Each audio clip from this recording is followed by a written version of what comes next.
ఇచ్చేటువంటి వాడు ఓ కేశవ్కు 50 బస్తాలు పండుతుంది అంటే దాంట్లో 10-15 బస్తాలకు సంబంధించి నాకు అప్పిస్తాడు అధ్యక్ష. సింపుల్ లెక్క ఇదే మన లెక్కలో తీసుకో. అదే నేను కష్టపడి 80 బస్తాలు పండించాను అనుకోండి అధ్యక్ష, నా ఆదాయం అంత మేరకు పెరుగుతుంది, నాకు పుట్టేటువంటి అప్పు కూడా అంత మేరకు పెరుగుతుంది అధ్యక్ష. ఇవాళ చంద్రబాబు నాయుడు గారు చెప్పేటువంటి జిఎస్డిపిలు కానీ జీడిపిలు కానీ సామాన్యుడి భాషలో చెప్తే ఇదే అధ్యక్ష.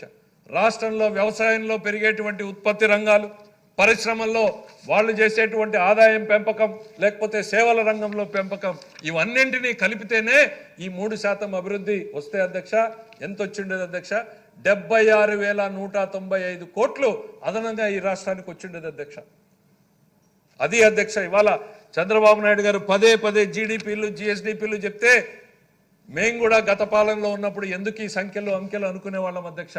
ఆ లక్ష్యాన్ని చేరుకుంటే తప్ప మనం అందరం శ్రమపడకుండా 50 బస్తాలు పండిద్దామా, శ్రమపడి 80 బస్తాలు పండిద్దామా అనేటువంటి ఆలోచన ఈ రాష్ట్రంలో ప్రతి ఒక్కరికి రావాలి అధ్యక్ష.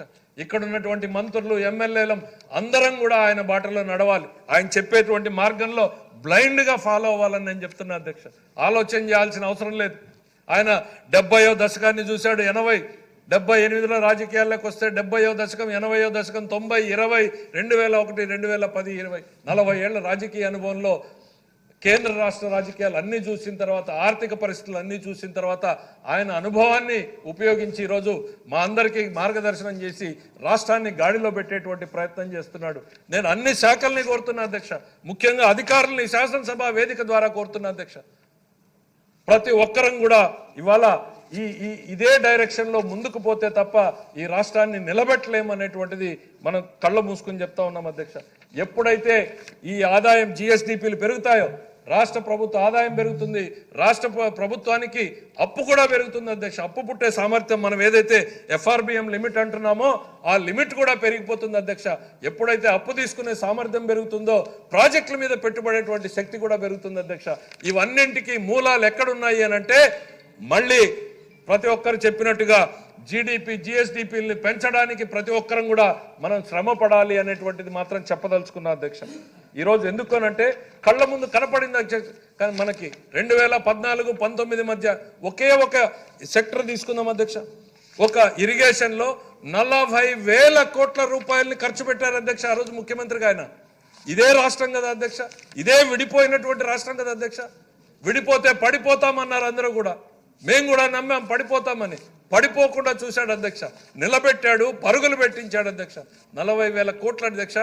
నేను చెప్తున్నా అధ్యక్ష, ఉమ్మడి రాష్ట్రంలో కూడా ఏ ఒక్క 5 ఏళ్లలో 40,000 కోట్ల రూపాయలు ఇరిగేషన్లో ఖర్చు పెట్టలేదు అధ్యక్ష. అట్లాంటిది ఇరిగేషన్లో బ్రహ్మాండంగా ఖర్చు పెట్టగలిగారు అనంటే కేవలం ఒక తపన, ఆరాటం, పడిపోకుండా నిలబడాలి, మనం ముందుకు ఎదగాలి అనేటువంటి లక్ష్యంతో ఈ రాష్ట్రాన్ని పరుగులు పెట్టించిన నాయకత్వం అధ్యక్ష. వీళ్ళు ఏం చేశారు అధ్యక్ష గత 5 ఏళ్లలో? ఇక్కడున్న ప్రతి శాసనసభ్యుడు ఇవాళ వచ్చేటువంటి అర్జీలు ఏమొస్తున్నాయి అధ్యక్ష? Irrigation irrigation irrigation. రాయలసీమ తీసుకున్నా, ఉత్తరాంధ్ర తీసుకున్నా, ఆఖరికి కృష్ణా డెల్టా, గోదావరి డెల్టా కూడా ఇరిగేషన్ రిప్రజెంటేషన్లు అధ్యక్ష. నేను గత 40 ఏళ్ళలో 30 ఏళ్లలో రాజకీయాలలో రాయలసీమలో నీటి గురించి చర్చను చూసాం, ఉత్తరాంధ్రలో చూసాం. ఎప్పుడు కూడా కృష్ణా, గుంటూరు జిల్లాల నుంచి, గోదావరి జిల్లాల నుంచో నీటి మీద రిప్రజెంటేషన్లు వచ్చేవి కాదు అధ్యక్ష. పూర్తిగా నిర్లక్ష్యం చేశారు అధ్యక్ష. డ్రైన్లన్నింటినీ క్లీన్ చేయడం ఆపేశారు. మొన్నటికి మొన్న మన బుడమేరుని నిర్లక్ష్యం చేయడం మూలన విజయవాడ ఏ రకంగా మునిగిపోయిందో చూస్తున్నాం.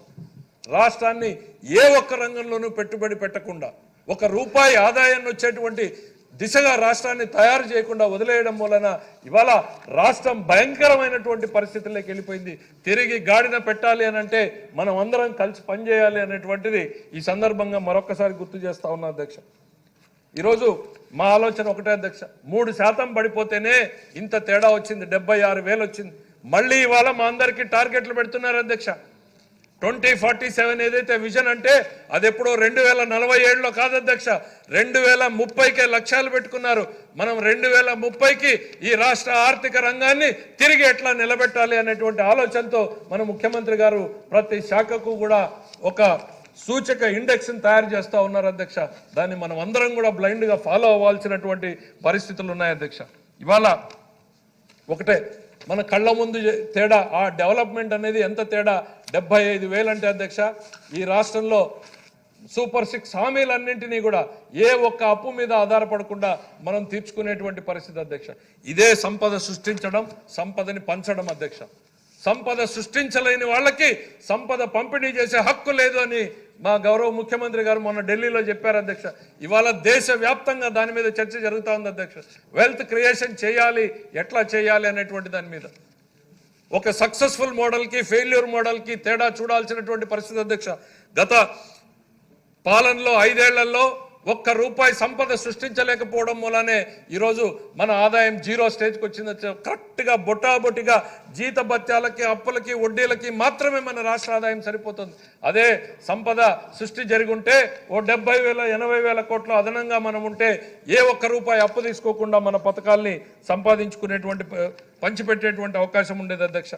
ఈరోజు మా ఆలోచన చంద్రబాబు నాయుడు గారి ఆలోచన కావచ్చు అధ్యక్ష. పదే పదే సంపద సృష్టి అంటే అర్థమయ్యేది కాదు అధ్యక్ష. ఇప్పుడు అర్థమవుతా ఉంది అధ్యక్ష. 10 మంది అర్థం చేసుకోవాల్సినటువంటి పరిస్థితులు ఉన్నాయి అధ్యక్ష.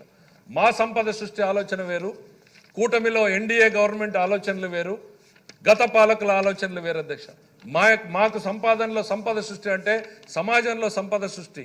ఏ రకంగా ప్రభుత్వానికి ఆదాయం పెరగాలి, పేదల ఇళ్లలో ఏ రకంగా వాళ్ళ ఆదాయం పెంచాలి అనేటువంటిది మేము ఆలోచిస్తే, వాళ్ళ ప్యాలెస్ల్లో డబ్బులు ఎట్లా చేరాలి, వాళ్ళ ఎస్టేట్లలో ఎట్లా ఆదాయం పెరగాలి, ప్రభుత్వ ఆదాయాన్ని ఏ రకంగా ప్రైవేటుకు మళ్లించాలి అనేటువంటిది గత పాలకులు చేసినటువంటి విధానం అధ్యక్ష. కళ్ళ ముందు కనపడుతుంది అధ్యక్ష. ఇది వాస్తవం కాదా అని నేను అడుగుతున్నా అధ్యక్ష.